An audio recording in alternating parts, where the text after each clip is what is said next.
रविदास जी की एक उक्ति है, मन चंगा तो कटौती में गंगा। आइए जानते हैं कि संत रविदास जी ने यह उक्ति क्यों कही और इसका वास्तविक अर्थ क्या है। एक बार संत रविदास जूते बनाने में तल्लीन थे। उसी वक्त उनके पास एक ब्राह्मण आए और कहने लगे, मेरी जूती थोड़ी टूट गई है, इसे ठीक कर दो। जिसके बाद रविदास जी ब्राह्मण की जूती ठीक करने लगे। फिर अचानक रविदास जी ने उनसे पूछा, श्रीमान आप कहाँ जा रहे हैं? ब्राह्मण ने कहा, मैं गंगा स्नान करने के लिए जा रहा हूँ। इस पर रविदास जी ने ब्राह्मण से कहा कि ये कौड़ी आप माँ गंगा को रविदास की भेंट कहकर अर्पित कर देना।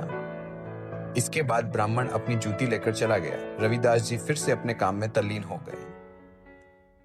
ब्राह्मण ने गंगा स्नान के बाद कौड़ी निकाली और गंगा के तट पर खड़े होकर कहा, हे माँ गंगे, रविदास की ये भेंट स्वीकार करो।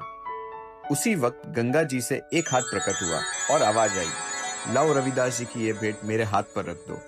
जिसके बाद ब्राह्मण ने उस कौड़ी को हाथ पर रख दिया। जब ब्राह्मण हैरान होकर वहां से लौटने लगा तो फिर उसे एक आवाज सुनाई दी, ब्राह्मण ये भेंट मेरी ओर से रविदास जी को दे देना।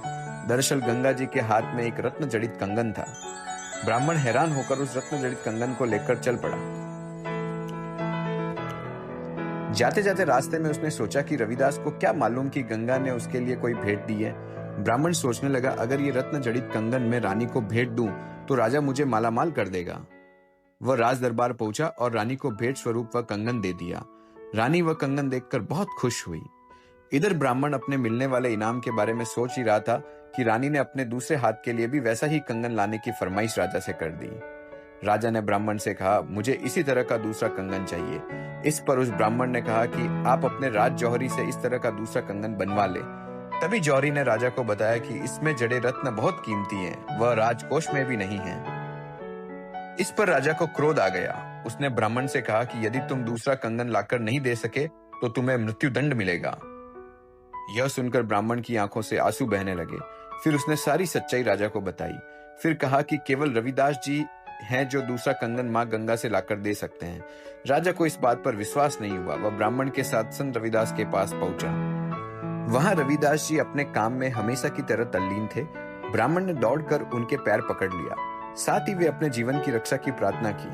रविदास जी ने जब ब्राह्मण के जीवन दान की प्रार्थना राजा से की, तब राजा ने उनसे उस ब्राह्मण के जीवन दान के बदले दूसरा कंगन मांग लिया। तब संत रविदास जी ने वहां पड़ी एक कठौती से जल लिया और गंगा से प्रार्थना करने लगे।